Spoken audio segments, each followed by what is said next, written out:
Well, Matt and I are driving around Atlanta, and one of the things we were talking about earlier, which we should have recorded at the time, was how good is this wide receiver bunch?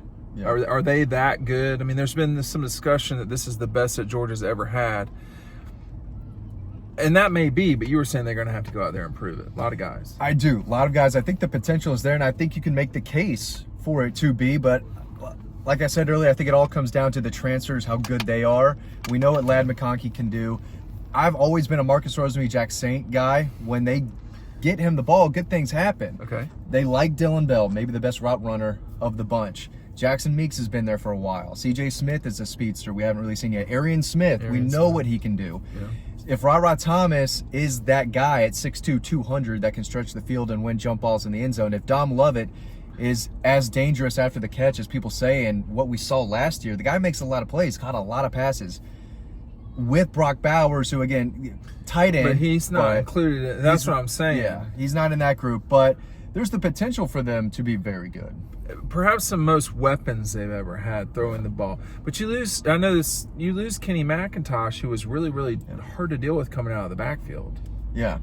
I don't think they have a back who can do exactly that. Dejan Edwards can catch some passes, but not go 60 38, yards. 40 like he did. And he was a real weapon there. And I think they're trying to bring in a guy in next year's class, Dwight Phillips Jr., who could do that. Nate Frazier is a guy that is #1 on another outlet in the country as far as running backs go. He can catch the ball, but that running back room is full of guys that are like 220, just tackle breaking bruiser backs. Yeah.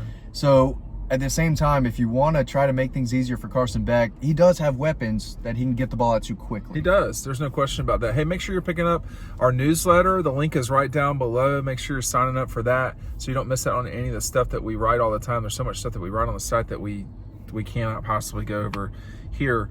I mean, Ladd McConkey is a real weapon. Marcus Rosemary-Jack Saint is a real weapon. Arian Smith is a real weapon. You know, probably Arian and Marcus are the two that are the down-the-field guys more than Ladd. I say that, though. Ladd's got a lot of balls down there. And then you remember the touchdown against Tennessee, the touchdown against Texas Christian. Auburn.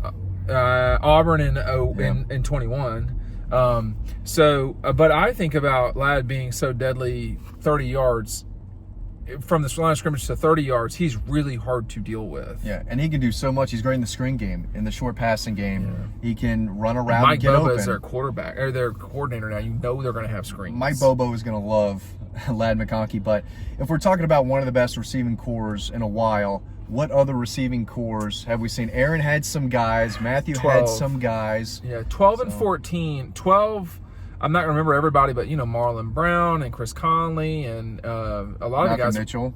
Malcolm. A lot of the guys that were around for 14, not named Marlon Brown, they had that 12 receiving group was quite good. But from 11 to 14, they had some really dangerous receivers. Michael Bennett, Chris Conley, Marlon Brown, etc. Justin Scott Wesley. Justin was in there making a huge game-winning play. And that's a guy that made 2 huge plays in his career in the same season. Really, the 86-yard touchdown against number 6 South Carolina, or 5 or whatever they were at the time, to win that game going away in 2013. And then a couple of weeks later, Aaron hits Justin on the game-winning touchdown against LSU. They don't, though. I mean, so Justin was just a straight-up burner. Arian Smith, I guess, is that way too. I think they're trying to develop him, but I think he was in that 2020 class, so this is year 4. Arian Smith should be able to have a little bit of a route tree now and get open on his own.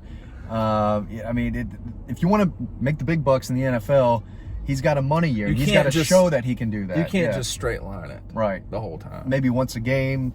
Against Ohio State in the fourth quarter. Yeah, it's a great move. Arian Smith's not had a lot of catches compared to some of the receivers at Georgia, but they have been meaningful ones. 100%. I mean, he's had some really big catches in his time at Georgia, but this is the most diverse.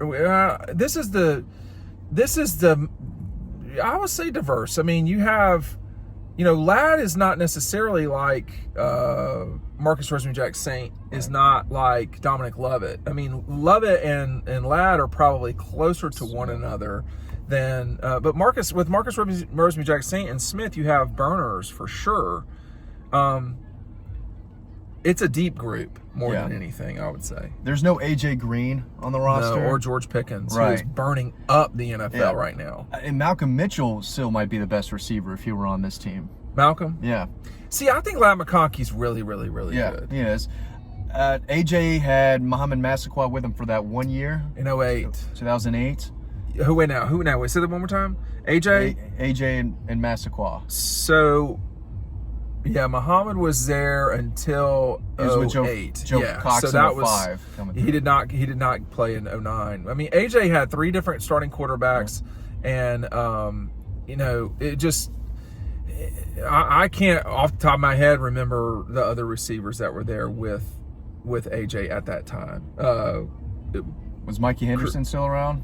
Yeah, he was 07 for sure. Yeah, and 06. I think Mikey was 06. We're at Buford right now, and it's like a college football game's about to be played here. There's so many people here. There's a lot of people. It's very intense. We've already had multiple people ask us if we're with media.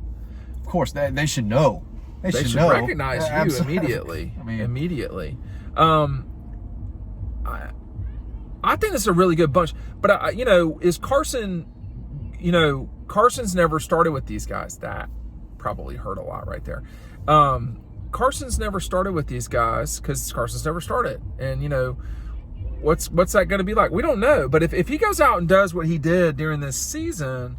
In this past season, and he goes out and does what he did during during G-Day, I mean, it's just going to be off to the races quick. Yeah, and we've talked about the schedule. He gets 2 cupcakes to really kind of warm this thing up, but it would be nice if they had, everything clicking when South Carolina comes to town. A lot of people are high on the Gamecocks. I think someone asked Kirby, how is it different preparing a team for the season when week 1 is Tennessee Tech versus Clemson, which is like Oregon. A wheelhouse question for him because he gets to go off. Yeah, they're worried about Tennessee Tech right now. But I'm not. We should see a lot of guys in that game. I'm excited because I think we're going to see a lot of these freshmen play, especially on defense. We were talking about that earlier. That might be another video, soon because that group is very, very good. But as far as the receivers go, Tyler Williams might be a freshman receiver who we see a little bit. Anthony Evans is another speed guy. He's a track guy. So, late in these ball games, there could be a couple receivers that we see this year. What about Dylan Bell, though? Let's get back to him real quick because a year ago at this time, there was a lot of buzz. And I want to just say this real quick.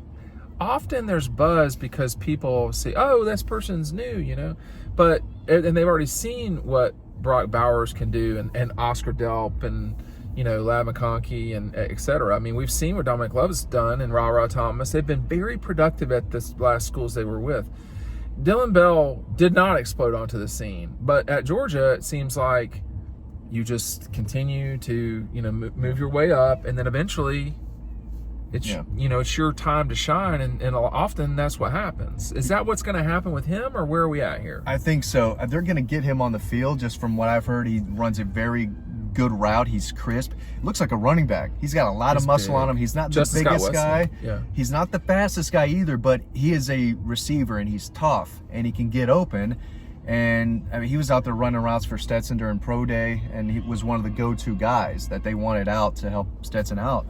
That's true. He's a really good player, but there are a lot of guys in front of him. But he's a guy who can make an impact. But that's the problem at Georgia. Anywhere, if you're trying to play, that's the real challenge. Is there are so many players that you've got to beat out. Like, you're not just getting on that field. This is not a scenario where like Trey. Oh my God, Trey Matthews just sort of walked onto a starting job in 2013. Shaq Wiggins. Like 4 of those defenders. But they were very young. I was trying to explain that to people in 13. I was like, this is an extremely young defense in 13. It turned out to be one of their worst defenses ever. Well, not necessarily a surprise, but you're not in that situation anymore because you have older players, Rosemary Jack Saint, McConkey. Go ahead. Every once in a while, you'll get a special talent like Michael Williams or Malachi Starks who started and played as much as anyone. Is so hard to do. But we knew that when I think we met with Malachi and talked with him. That guy, he had a good head on his shoulders. Oh, yeah. Incredible natural athlete, so not surprising there. But you can play early at Georgia, but you got to work for it, and you have to show it in practice, and you have to compete, and you have to beat a lot of guys ahead of you to make that happen. But I like this group. This is it the best group they've ever had? I don't know, but it probably is the deepest. That's what I would say. I mean, I think that's fair. Carson's going to have to make this work. If Carson Beck is the starting quarterback, he will have no shortage of guys to work with.